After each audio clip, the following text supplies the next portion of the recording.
J'imagine que toi aussi, tu as des phrases auto-sabotrices, style oh, je suis nulle, je suis une incapable, je vaux rien, je ressemble à rien. Bon, tu vois de quoi je parle, hein. Donc, qu'est-ce que tu fais de ces phrases-là? Souvent, on met ça dans la case auto-sabotage, mais j'ai envie d'apporter de la clarté là-dessus. Ce sont en fait des réponses traumatiques à nos blessures émotionnelles, hein. Lorsqu'on a manqué de valorisation ou de sécurité ou d'amour, hein, on a un profond manque d'estime de soi. Et pour le coup, là, ce sont des conséquences, ce sont des réponses traumatiques.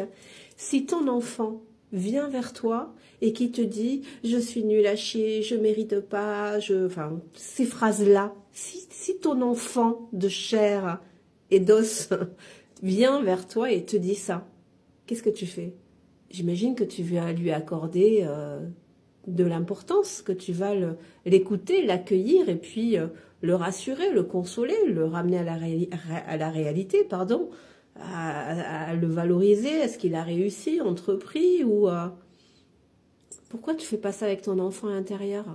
Parce que c'est exactement la même chose. Ce sont des réponses traumatiques à ces blessures émotionnelles. Et pour le coup, ça peut venir par des phrases parasites comme ça, des phrases, j'appelle ça assassines, vraiment. Et nous, ben voilà, on entend ça, mais on n'en fait rien. Ce sont des phrases de ton enfant intérieur. C'est ton enfant intérieur qui pense ça de lui, tu vois. Donc d'où l'importance cette attitude que tu aurais avec ton enfant qui viendrait vers toi et te dirait des choses comme ça, je suis convaincue que tu ne le laisserais pas dire ça.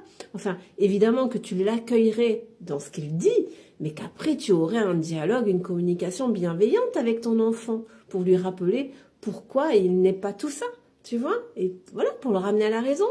Donc ça, ce que tu fais pour tes enfants, ou pour tes neveux, tes nièces, cet amour, cette bienveillance, ou même pour des amis, des êtres chers, qui viennent te voir avec des phrases assassines comme ça. J'imagine que tu vas dans la compassion, la bienveillance, et que tu vas les ramener un petit peu à la raison, entre guillemets, en leur rappelant leurs valeurs, leur réussite. Mais oh, qu'est-ce que t'attends pour le faire pour toi, pour ton enfant intérieur? Ne te laisse pas manipuler par tout ça. Tu as des responsabilités.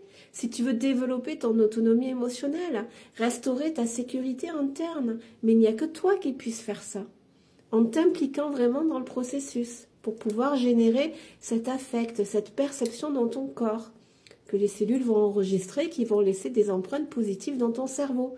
Et tu verras que ces phrases assassines, qui ne sont que des réponses traumatiques à tes blessures émotionnelles, elles vont se calmer, elles vont s'amoindrir, et puis avec la pratique, entre autres avec d'autres choses, hein, elles vont disparaître, elles vont s'éteindre, tu vois.